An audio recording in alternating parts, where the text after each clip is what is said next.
Oke, selamat datang kembali di sesi pendalaman kita. Hari ini kita bakal ngupas sebuah kerangka kerja yang menarik banget nih. Model 6 tingkat untuk meninjau pekerjaan sendiri, atau ya kita sebut aja ketinggian fokus lah ya. Ya, ketinggian fokus. Anda mungkin udah familiar ya sama konsep dasarnya. Jadi misi kita sekarang ini lebih ke menggali nuansa dan implikasi praktisnya gitu. Sip, mari kita bedah. Intinya kan model ini ngajak kita ngelihat kerjaan dari berbagai ketinggian, perspektif yang beda-beda. Mulai dari yang paling bawah ya. Oke, Tingkat 1, landasan pacu. Ini tuh soal aksi fisik sekarang. Email, telepon, tugas-tugas nyata lah pokoknya. Tujuannya ya buat mastiin daftar kerjaan kita beres. benar. Ini dasarnya banget. Semacam kontrol di lapangan gitu ya. Iya, betul. Fondasinya. Kalau di sini aja udah, kacau, susah mau mikir yang di atas-atas. Setuju. Terus, naik dikit nih, ke tingkat 2, 10.000 kaki. Ini proyek-proyek jangka pendek Anda, hasil yang butuh beberapa langkah gitu buat selesai. Mungkin ada puluhan ya. Iya, bisa jadi. Dan yang menarik, proyek-proyek di sini nih, di 10.000 kaki ini, yang sering jadi sumber utama tugas-tugas di landasan pacu tadi. Ah, iya benar, ada koneksi langsung ya. Banget. Ada hubungan sebab akibatnya.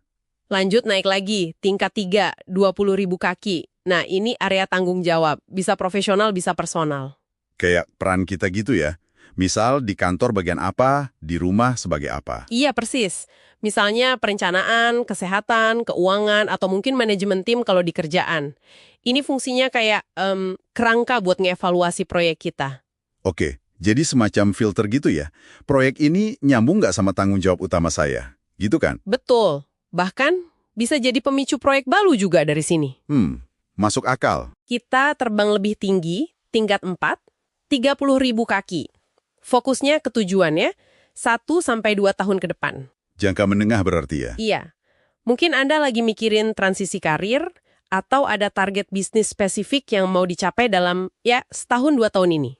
Nah, kalau kita sambungin lagi nih, area tanggung jawab di 20.000 kaki tadi bantu mastiin proyek kita relevan sama peran. Terus, tujuan di 30.000 kaki ini ngasih arang jangka menengahnya itu. Bener banget. Biar nggak cuma jalan di tempat kan? Betul. Makin tinggi lagi nih. Tingkat 5, 40.000 kaki. Ini soal visi. 3-5 tahun ke depan. Wah, lebih jauh lagi ya? Iya. Mikirin strategi organisasi jangka panjang, atau mungkin tren lingkungan, tren pasar yang bisa ngaruh ke kerjaan Anda. Jadi ada faktor internal sama eksternal juga ya di sini. Nggak cuma mau kita apa, tapi kondisi luar gimana? Tepat sekali. Dan ini penting buat antisipasi. Oke. Dan terakhir, puncaknya. Tingkat 6, 50.000 plus kaki. Ini udah level tujuan hidup. Atau kalau buat perusahaan, ya purpose-nya, alasan keberadaannya. Gambaran paling besarnya ya, why-nya gitu. Iya, why-nya itu. Idealnya, semua tujuan, semua tindakan di level bawah itu ya asalnya dari sini dan mengarah balik ke sini. Jadi semuanya terhubung idealnya. Nah, sekarang soal pendekatannya nih. Model ini kan nyaranin banget pendekatan bottom up, mulai dari bawah ke atas. Dari landasan pacu dulu ya? Iya.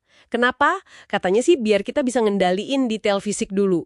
Kalau itu udah beres, energi kreatif kita jadi lebih bebas buat mikirin level yang lebih tinggi. Masuk akal sih. Kalau bawahnya aja masih berantakan, terus kita coba maksain visi dari atas ya, bisa frustrasi sendiri ya. Jadi model ini bantu kita biar lebih pintar milih prioritas dan ngelola semua lapisan komitmen kita ini. Jadi ini semacam alat bantu navigasi ya? Iya, bisa dibilang gitu.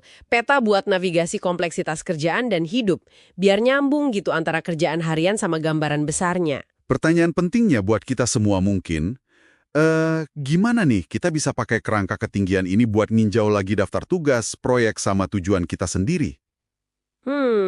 Coba deh, lihat dari perspektif yang beda ini. Apakah ada momen aha gitu? Atau mungkin jadi ngerubah cara Anda prioritasin kerjaan minggu ini? Itu pertanyaan bagus banget buat refleksi. Iya kan? Disitulah biasanya kekuatannya muncul. Oke, sebagai penutup nih, ada satu pemikiran buat Anda renungkan. Sumber-sumber kita kan banyak nekenin pentingnya pendekatan bottom up ya, buat efektivitas. Kuasai yang bawah dulu. Betul, tapi coba pikirin ini deh. Bisa nggak ya ada gunanya juga kalau sesekali kita ngintip dari ketinggian 50.000 kaki? Maksudnya lihat visinya gitu. Iya, lihat why-nya. Bahkan pas landasan pacu kita lagi sibuk banget, lagi riweh gitu.